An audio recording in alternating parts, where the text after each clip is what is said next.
நம்ம unit 17 short ஆன்சர்ல first question பார்க்கலாம். What will happen if you cut planaria into small fragments?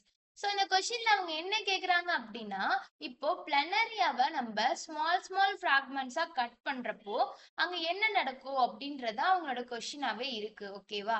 So first பிளனரியானா என்னன்னு பார்க்கலாம். இந்த பிளனரியா அப்படின்றது இது வந்து ஃப்ரெஷ் வாட்டர்லயே வாழ்ற ஒரு ஃபிளாட் வார்ம் தான் வந்து இந்த பிளனரியா. ஓகேவா?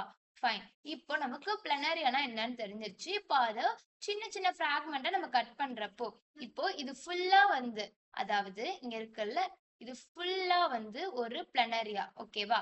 சோ இந்த பிளனரியாவை நம்ம கட் பண்றப்போ ஒரு சின்ன சின்ன ஃபிராக்மெண்ட்டா இப்படி கட் பண்ணிருக்கோமா, இப்போ இந்த ஒவ்வொரு ஃபிராக்மெண்ட்ல இருந்து நமக்கு புதுசா ஒரு ஆர்கானிசம், அதாவது புதுசா ஒரு பிளனரியா வந்து நமக்கு கிடைக்குது.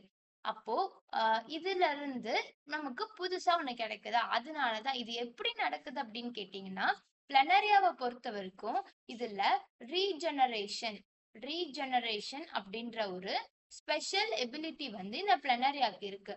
அதனாலதான் நமக்கு கட் பண்றப்பயும் அந்த சின்ன சின்ன பிராக்மெண்ட்ஸ்ல இருந்து கூட நமக்கு புதுசா வந்து ஒரு புது ஆர்கானிசம் கிடைக்குது அப்படின்னு சொல்றாங்க.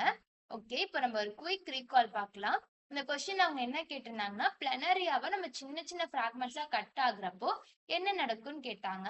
அப்படி அந்த பிளனரியாவை சின்ன சின்ன பிராக்மெண்ட்ஸா கட் பண்றப்போ அந்த ஒவ்வொரு சின்ன சின்ன பிராக்மெண்ட்ஸ்ல இருந்து நம்மளுக்கு புதுசா வந்து ஒரு பிளனரியா வந்து உருவாகும். சோ ஃபைன், இதுதான் அங்க நடக்கும். தேங்க்யூ.